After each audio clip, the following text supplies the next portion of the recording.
Hi friends, అందరికీ ముందుగా నాగుల చవితి శుభాకాంక్షలండి. నాగుల చవితి రోజు మనం జంట నాగులకి ఎప్పుడైనా పాలు పోసేటప్పుడు కానీ, ఏదన్నా వారాలు చేసేటప్పుడు కానీ మనం కొన్ని నియమాలు పాటించకపోతే సుబ్రహ్మణ్య స్వామికి మాత్రం చాలా మనం ఆ పూజ చేసినా వేస్టే అనమాట. ఎందుకంటే మనకి ప్రయోజనం ఉండదండి. సుబ్రహ్మణ్య స్వామికి ఖచ్చితంగా మనం నియమంగా నిష్టగా చేయాలి. లేకపోతే మాత్రం మనం దేన్నైతే ఆశించి పూజ చేస్తున్నామో మనకి అది ప్రయోజనం ఉండదు. మళ్ళీ లేనిపోయిన అరెస్టం కూడా జరుగుతుందండి. అందుకని సుబ్రహ్మణ్యం స్వామికి ఈ జంట నాగులకి మనం పూజ చేసేటప్పుడు కొన్ని ఇంపార్టెన్సీ పాటించాలి. అది మూఢనమ్మకాలు అనుకొని ఏదైనా అనుకోండి, కానీ సుబ్రహ్మణ్యం స్వామికి మాత్రం నిష్టగా ఉండాలండి. మళ్ళీ ఈరోజు పాలు పోయడం కుదరని వాళ్ళు చవితి రోజు ఇంకా మళ్ళీ ఎప్పుడు పాలు పోయొచ్చు అన్నదానికి నేను ఇప్పుడు ఒక చెప్తానన్నమాట. దాని గురించి మనం ఫస్ట్ నాగుల చవితికి పొద్దున్నే తలస్నానం చేయాలండి. తలస్నానం అనేది కంపల్సరీ అనమాట. జంట నాగులకు మాత్రం జంట నాగులే ఆ సుబ్రహ్మణ్య స్వరూపంగా అక్కడ మనం కొలుస్తామన్నమాట. వాటి పాలు పోసేటప్పుడు ముందు మనం పొద్దున్నే తలస్నానం చేసి మనం శుభ్రంగా చక్కగా పూలు పెట్టుకుని అలంకారం చేసుకుని బొట్టు పెట్టుకుని నిండుగా రెడీ అవ్వాలి. ఆ తర్వాత ఇంట్లో మనం గడపలను పూజించుకుని ఆ బయట చక్కగా పసుపు కుంకాలతో ముగ్గులు వేసుకోవాలన్నమాట. నాగుల చవితి రోజు ఏం చేస్తారంటే గడపకు అటు ఇటు నాగబంధంలాగా వేసుకుని దానికి పసుపు కుంకుమ వేసి పువ్వు పెట్టుకుని కోవాలి. ఇంకొక విషయం కూడా అండి, మనకి గుడికి వెళ్ళి పాలు పోయడం కుదరలేదు, మనకి ఎక్కడా పుట్టలేదు, అలాంటప్పుడు ఏం చేయాలో కూడా నేను చెప్తాను అన్నమాట. తర్వాత వాకిళ్ళన్నీ శుభ్రంగా చేసుకుని ముగ్గులు వేసుకుని పసుపు కుంకుమ పెట్టుకుని కార్తీక మాసం కాబట్టి గడప ముందు కూడా దీపాలు పెట్టుకుని చక్కగా అన్నీ అలంకరణ చేసుకోవాలండి. ఆ తర్వాత మనం కాళ్ళకి పసుపు రాసుకోవాలన్నమాట. కాళ్ళకి పసుపు రాయకోకుండా నాగుల చవితి అయినా సరే, ఏ నాగులకి పూజ చేసినా మంగళవారాలు చేసినా మనం ఇది కాదనమాట. ఆడవాళ్ళు ఖచ్చితంగా కాళ్ళకు పసుపు రాసుకుంటేనే మంచిదనమాట. మనం పూజ చేసేటప్పుడు ఏ పూజకైనా రాసుకుంటేనే మంచిదండి. అదొకటి. ఈరోజు నాగుల చవితి రోజు మీకు పాలు పోయడం కుదరలేదనుకోండి, రేపు పంచమి ఆదివారం, అది కూడా నాగపంచమి. మనకి ఆంధ్రాలో ఎక్కువ నాగుల చవితి చేస్తారు కానీ నాగపంచమి తక్కువ చేస్తారు. తెలంగాణలో నాగపంచమి బాగా చేస్తారనమాట. అందుకని ఆ రోజు పోయొచ్చు. లేకపోతే మీకు ఈ కార్తీక మాసంలో మంగళవారమైనా ఆదివారమైనా ఎప్పుడైనా ఏకాదశి రోజు మీకు ఎప్పుడు కుదిరినా సరే ఈ టైంలో మీరు ఏ రోజైనా పాలు పోయొచ్చు. ఎందుకంటే కార్తీక మాసం అన్ని రోజులు మంచియేనండి. మళ్ళీ వారాలు చేసేవాళ్ళు కూడా చాలా నిష్టగా మీకు సంతానం కలగాలన్నా, చాలామంది పిల్లలు లేని వాళ్ళు ఈ జంట నాగులకి పూజ చేసి పిల్లలు కలిగిన వాళ్ళు చాలామంది ఉన్నారండి. చాలా అంటే చాలా అనమాట. అంత ఫలితం ఇస్తుందన్నమాట మనం చేసే ఈ పూజ నిష్టగా. ఒకటి మళ్ళీ అదొకటి, ఆర్థిక సమస్యలతో ఇబ్బంది పడేవాళ్ళు కానీ, వివాహం అవ్వక కానీ, లేకపోతే ఏ ఉద్యోగాలు దొరకలేదు కానీ, సకల సమస్యలకి ఈ జంట నాగుల పూజ అనేది చాలా ముఖ్యం అన్నమాట. కొంతమంది 5 మంగళవారాలని చేస్తారు, కొంతమంది 9 మంగళవారాలని చేస్తారు. ఏమీ లేదండి, మనం మంగళవారం పూట అది తలస్నానం చేసి ఆ ముందు రోజే మనం ఇల్లు వాకిళ్ళు అన్నీ శుభ్రంగా చేసుకోవాలన్నమాట. ఏ అంటు ముట్టు లేకుండా చక్కగా ఇల్లంతా శుద్ధి చేసుకుని పొద్దున్నే లేచి తలస్నానం చేసి ఇంట్లో దీపం పెట్టుకుని జంటనాగుల దగ్గరికి వెళ్ళి నీళ్ళతో అభిషేకం చేసి ఆవు పాలు పోసి పసుపు కుంకుమ వేసి మళ్ళీ వాళ్ళని గంధంతో కానీ పసుపు కానీ రాసి బొట్లు పెట్టి అలంకారం చేసి జిల్లేడాకులో బెల్లం పెట్టి ఆవు నెయ్యితో కానీ నువ్వుల నూనెతో కానీ దీపం వెలిగించి అక్కడ మనం కర్పూరం పెట్టి హారతి ఇచ్చి ధూపం వేసి నైవేద్యం కింద బెల్లం పెట్టి మనం ఆ దేవుడికి 21 ప్రదక్షిణలు కనుక చేసి మనం అలా 5 వారాలు కానీ 9 వారాలు కానీ అనుకుని చేస్తే ఆ వారాలన్నీ పూర్తయిపోయేలోపు మీకు ఏదో ఒక మార్గం చూపించేస్తాడనమాట దేవుడు. అంత సత్యం ఉందండి ఈ సుబ్రహ్మణ్య స్వామి. ఈ జంట నాగులకి ఆయన స్వరూపమే ఆయన. ఈ జంట నాగులకి పూజ చేయడం వల్ల మనకి అంత ప్రయోజనం ఉందన్నమాట. ఇంకొకటి, ఈ నాగుల చవితి రోజు మనం సలిమిడి, వడపప్పు, అరటికాయ ముఖ్యంగా ప్రసాదంగా తీసుకెళ్తాం అనమాట. అట్లాగే ఆవు పాలని కూడా మనం తీసుకెళ్ళి ఆ పుట్టలో పోసి మనం ఓం నాగేంద్రహారాయ నమః అనే మంత్రాన్ని 108 సార్లు జపించుకుంటే ఈరోజు చాలా మంచి జరిగిద్దండి.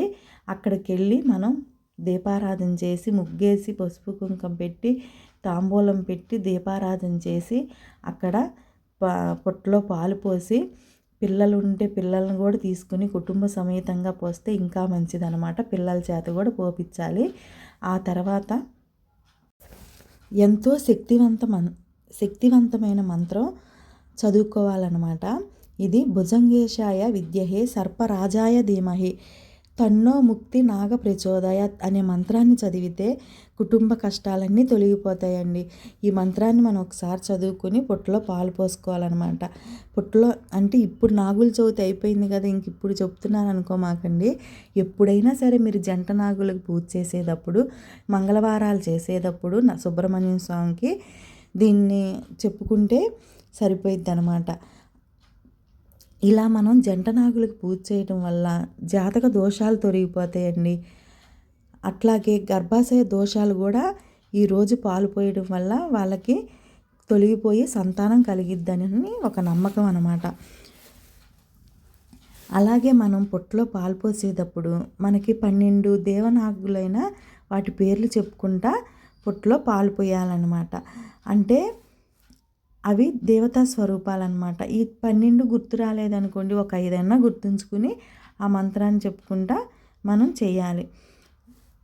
ముఖ్యంగా 12 నాగుల పేర్లు ఏంటంటే అనంత, వాసకి, శేష, కాళియ, మణిభద్ర, శంఖపాల, అశ్వతార, ధృతరాక్ష, పద్మ, కద్రు, తక్షక, శంఖచూడ అని ఈ 12 నాగుల పేర్లు చెప్తూ మనం పోస్తే చాలా మంచి జరిగిద్ది అనమాట. 5 అన్నా గుర్తుంచుకుని పోస్తే మంచిదనమాట.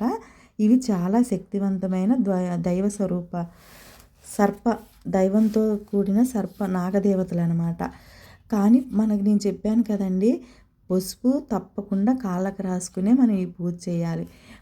మనం పాలు పోసి వచ్చాం కదా, ఇంకేముంది, ఇంకా మనం పోస్తాం అయిపోయింది కాబట్టి ఇంకా ఏది చేసినా పర్వాలేదు అని మాత్రం అనుకోవద్దండి. ఇక్కడే ఉంది అసలు అంతా.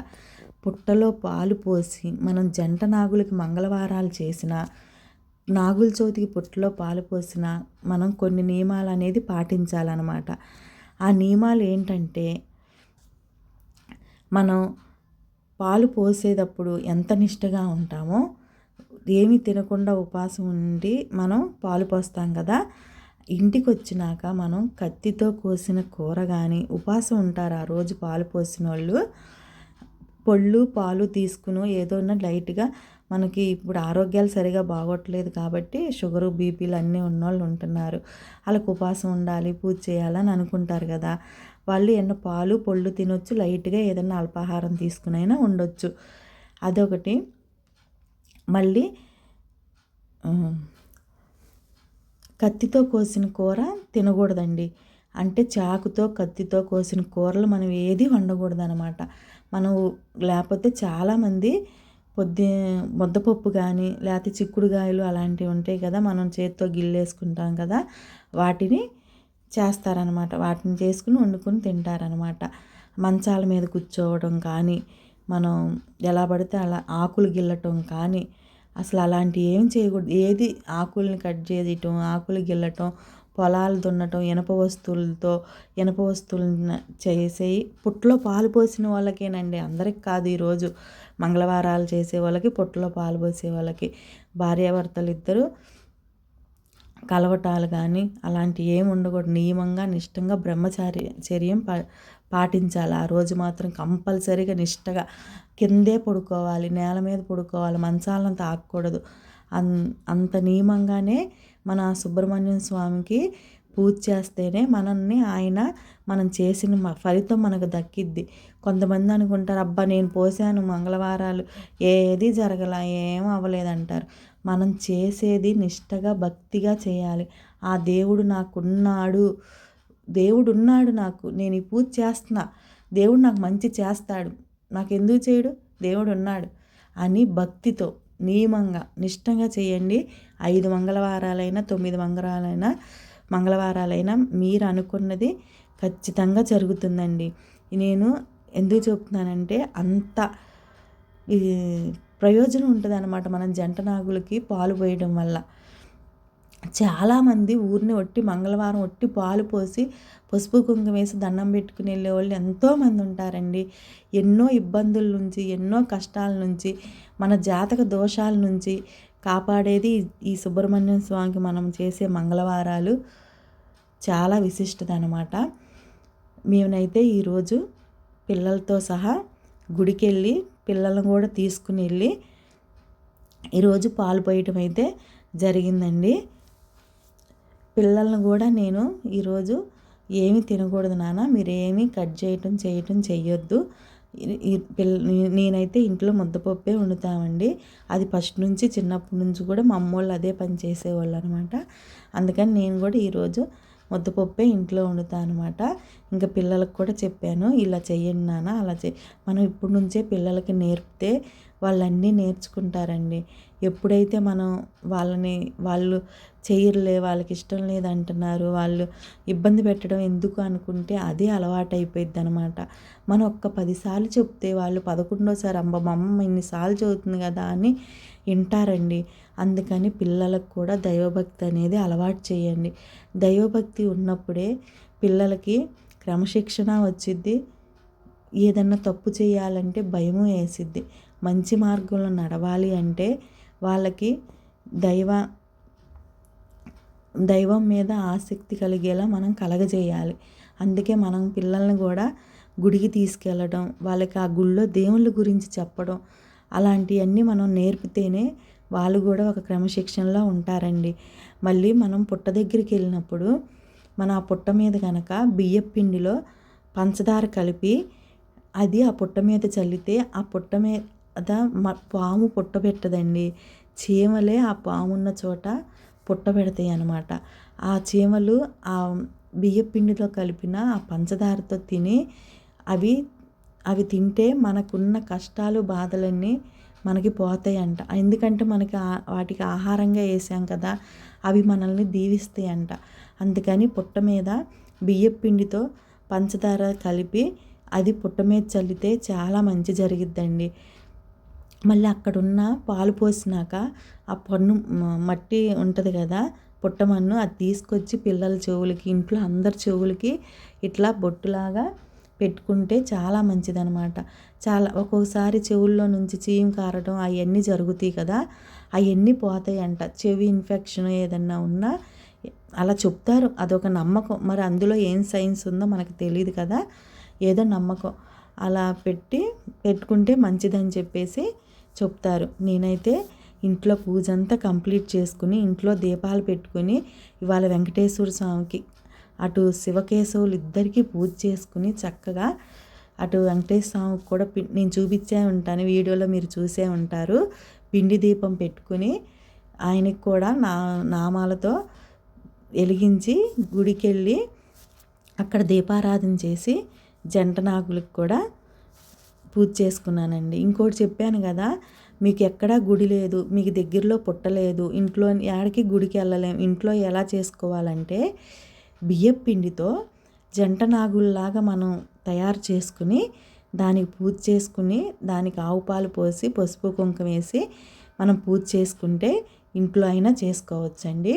లేకపోతే మీకు దగ్గరలో ఉన్న గుళ్ళో జంట నాగులది విగ్రహాలు ఉంటాయి కదా, వాటి మీదైనా పాలు పోసి చలిమిడి వడపప్పు ప్రసాదంగా పెట్టి బెల్లం ముక్క పెట్టి వాటి మీదైనా సరే పాలు పోసి మనం నాగేంద్రహార నమః అని చెప్పేసి చదువుకుంటే చాలన్నమాట. మనకి ఎలా వీలుంటే అలా అండి మనం పూజ చేసుకోవడం కావాలి, ఆ దేవుణ్ణి భక్తితో కొలవటం కావాలి. మీకు ఎలా వీలుంటే అలా చేసుకోని వాళ్ళు ఇంట్లో ఇలా చేసుకోండి. నేనైతే ఇంట్లో పూజ కంప్లీట్ చేసి పిల్లల్ని తీసుకుని పొట్లో అయితే పాలైతే పోసుకున్నాను అనమాట. మీ అందరికి కనుక నా వీడియో నచ్చితే సబ్స్క్రైబ్ చేయండి. వ్యూస్ చాలామంది చూస్తున్నారు కానీ సబ్స్క్రైబ్ మాత్రం చేయట్లేదండి. మీ అందరూ నన్ను ఆదరిస్తారని నేను కోరుకుంటున్నానండి. ఒక్క సబ్స్క్రైబ్ చేయండి. అలాగే లైక్ చేయండి, కామెంట్ చేయండి. ఆ దేవుడి దయ వల్ల, ఆ శివయ్య దయ వల్ల అందరూ బాగుండాలి. అందులో నేనుండాలి.